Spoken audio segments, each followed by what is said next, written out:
আপনারা যদি ধৈর্য ধরে আমাদেরকে সময় দেন, আমরা এই দেশের শ্রমিকদের সার্বিক কল্যাণের লক্ষ্যে সকল স্টেক হোল্ডারদেরকে সাথে নিয়ে কাজ করে যাব। প্রথমেই আমি ধন্যবাদ জানাতে চাই আমাদের শ্রমিক কল্যাণ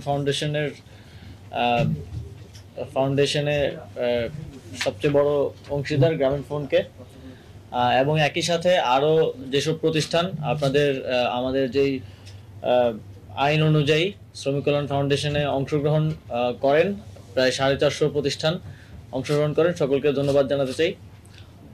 আসলে শ্রমিক কল্যাণ ফাউন্ডেশন 2013 সালে একটি আইনের মাধ্যমে এই ফাউন্ডেশনের যাত্রা শুরু হয়। মূলত শ্রমিকদের কল্যাণের জন্য এই ফান্ডটা গঠিত হয়েছে এবং এটা এই কাজটাই করার কথা। কিন্তু যেটা সেক্রেটারি বললেন যে আমাদের অধিকাংশ শ্রমিকরাই জানেই না যে তাদের জন্য এরকম একটা ফান্ড আছে, এবং কিভাবে আবেদন করতে হয় এই প্রসেসটাও হয়তো জানা নেই। ইতোপূর্বে এই ফান্ডের ম্যানেজমেন্ট নিয়েও অনেক ধরনের অস্বচ্ছতা এবং ফান্ডের ম্যানেজমেন্ট নিয়ে অনেক প্রশ্ন ছিল। আমরা চাই যে সরকারের এই যে কাজ করার যে প্রত্যেকটি মেকানিজম সরকারের মধ্যে আছে, আইন আছে, কিন্তু সেটার প্রকৃত বাস্তবায়ন আমরা দেখিনি বিগত সময়গুলোতে। আমরা সেই বাস্তবায়নগুলো করতে চাই, এবং এটা যেহেতু শ্রমিকদেরই অর্থ, কোম্পানিগুলো এখানে অংশগ্রহণের মাধ্যমে এটা আমাদের কাছে আমানত হিসেবে রাখে।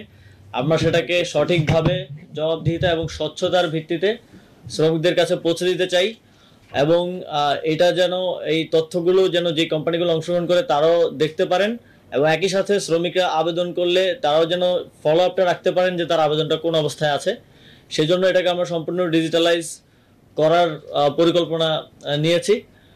এটা সম্পূর্ণ ডিজিটাল পদ্ধতিতে আমরা এই বিতরণটা করব, যাতে স্বচ্ছতা এবং জবাবদিহিতাটা নিশ্চিত হয়। এবং একই সাথে এই আইনের অধীনে আওতাভুক্ত আরও যেসব প্রতিষ্ঠান বা ব্যবসায়িক প্রতিষ্ঠান এখনও এই শ্রমিক কল্যাণ ফাউন্ডেশনে অংশগ্রহণ করছেন না, তাদেরকেও কিভাবে এর আওতাভুক্ত করা যায় আমরা তাদের সাথে যোগাযোগ করব, এবং আহ্বান থাকবে আপনারা শ্রমিকদের কল্যাণের উদ্দেশ্যে শ্রমিক কল্যাণ ফাউন্ডেশনে যেই অংশগ্রহণটা করার কথা আপনাদের, সেটা অংশগ্রহণ করবেন। এবং শ্রমিকদের প্রতিও আহ্বান থাকবে, আপনারা আবেদন করুন, আমরা আমাদের দিক থেকে সর্বোচ্চ চেষ্টা করব যারা প্রকৃত অর্থেই এই ফান্ডটা পাবেন তাদের কাছে এটা যাতে আমরা স্বচ্ছতা এবং জবাবদিহিতার ভিত্তিতে পৌঁছে দিতে পারি। আমরা বিশ্বাস করি যে এক্সিস্টিং যে ব্যবস্থাগুলো আছে সেগুলোকে যদি আমরা সচল করতে পারি, তাহলে আসলে বাংলাদেশের অধিকাংশ সমস্যার সমাধান হয়ে যাবে, নতুন কিছু না করলেও। ইতোপূর্বে আমরা অনেকেই জানতাম না এই বিষয়গুলোতে, সেজন্য জানানোর জন্যই মূলত আজকে আপনাদেরকে আহ্বান করা, এবং মিডিয়ার প্রতি আমাদের আহ্বান থাকবে আপনারাও ব্যাপারটাকে সেভাবে উত্থাপন করবেন, এবং কিভাবে আবেদন করতে হয় এই ব্যাপারগুলো উত্থাপনের জন্য বিস্তারিত তথ্য আমাদের অফিস থেকে আপনারা সংগ্রহ করবেন। এবং এই সরকার আমরা বলতে চাই যে যেহেতু আমি শ্রম কর্মসংস্থান মন্ত্রণালয়ের দায়িত্বে আছি, শ্রমিকদের সার্বিক উন্নয়নের লক্ষ্যে আমরা কাজ করছি এবং সামনের দিনগুলোতেও কাজ করে যাব। আপনারা জানেন কিছুদিন আগেই আমরা শ্রমিকদের যেই 18টি দফা ছিল সেই দফাগুলোর সমাধান মালিক পক্ষ শ্রমিক পক্ষের সাথে আলোচনার ভিত্তিতে তাদের স্বাক্ষরিত একটি যৌথ বিবৃতিতে আমরা সেগুলোর সমাধান দেওয়ার চেষ্টা করেছি, এবং যেই দাবিগুলো মেনে নেওয়া হয়েছে সেগুলো বাস্তবায়নে এখন জোর দেওয়া হচ্ছে।